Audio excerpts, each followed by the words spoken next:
Episode 9 is set to end the Skywalker saga and the sequel trilogy itself by writer and director J.J. Abrams and Chris Terrio. This is Mike Zero.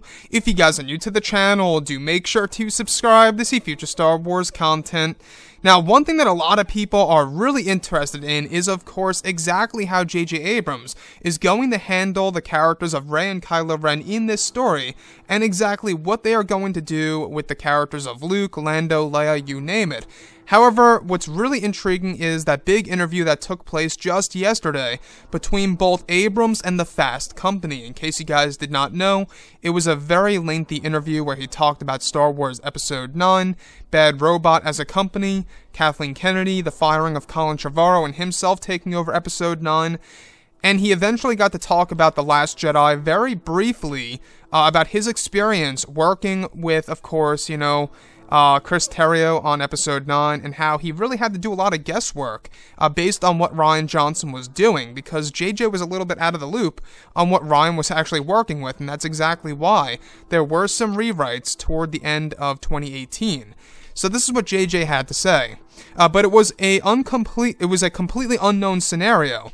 I had some gut instincts about where the story would have gone, but without getting in the weeds on Episode 8. That was a story that Rian wrote and was telling based on 7 before we met, so he was taking the thing in another direction. So we also had to respond to Episode 8 as well. So that's what J.J. Abrams had to say, again in the very beginning, but it was a completely unknown scenario. I had some gut instincts about where the story would have gone. So that tells us right there that JJ was totally out of the loop of what Rian Johnson was doing with The Last Jedi. He had no idea pretty much what Rian was trying to do. He had a general idea of where things would probably be going, like Luke Skywalker dying, or, Luke Skywalker being alone on an island, stuff like that. Maybe even no Knights of Ren. Maybe J.J. Abrams knew something around those lines. We're not quite sure. But nonetheless, that's what JJ had to say on, of course, that Fast Company interview where he was talking about Rian Johnson. And a lot of people are talking about this today as to why Rian Johnson, or should I say, as to why JJ referred to The Last Jedi by Rian Johnson as getting through the weeds, or getting in the weeds on Episode 8. As if it was like, a real ball of rubber bands, right? That much of a difficulty for J.J. Abrams to really kind of use for material for Episode 9 and exactly what they wanted to do for this movie. So in case you guys did not know, that interview yesterday, I gotta tell you, it really does give you good insight on how stressful it really was for J.J. Abrams to actually hop on board for Star Wars Episode 9. Initially he said no. It was his wife who convinced him to come back on board and to meet with Kathleen Kennedy and do all those different things, right?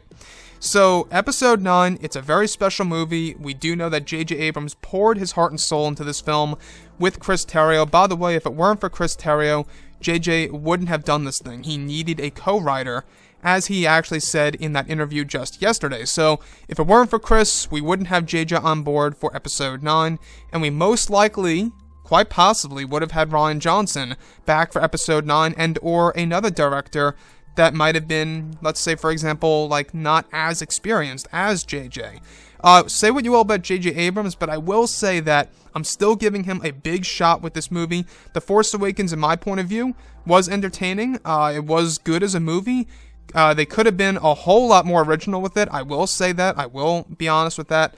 They could have been a lot more original with The Force Awakens. So now going into Episode 9, we do know that JJ said before in the past that he doesn't really plan on copying another Star Wars film or playing it safe and that like.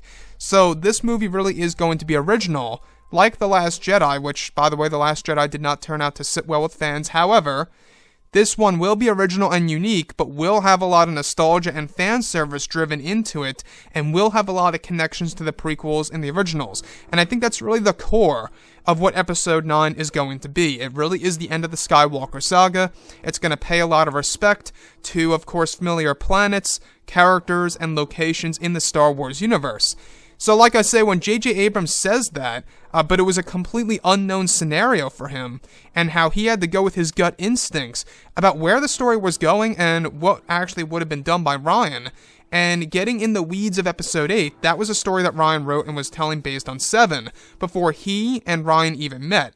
So, one thing I will say is that, this tells us that they gotta really have these directors talking more, in my opinion. I think that these directors, like JJ and Rian Johnson, for example, in the very beginning, they really should have been talking with each other. You know, they really should have been exchanging their ideas, where things are really going in great detail.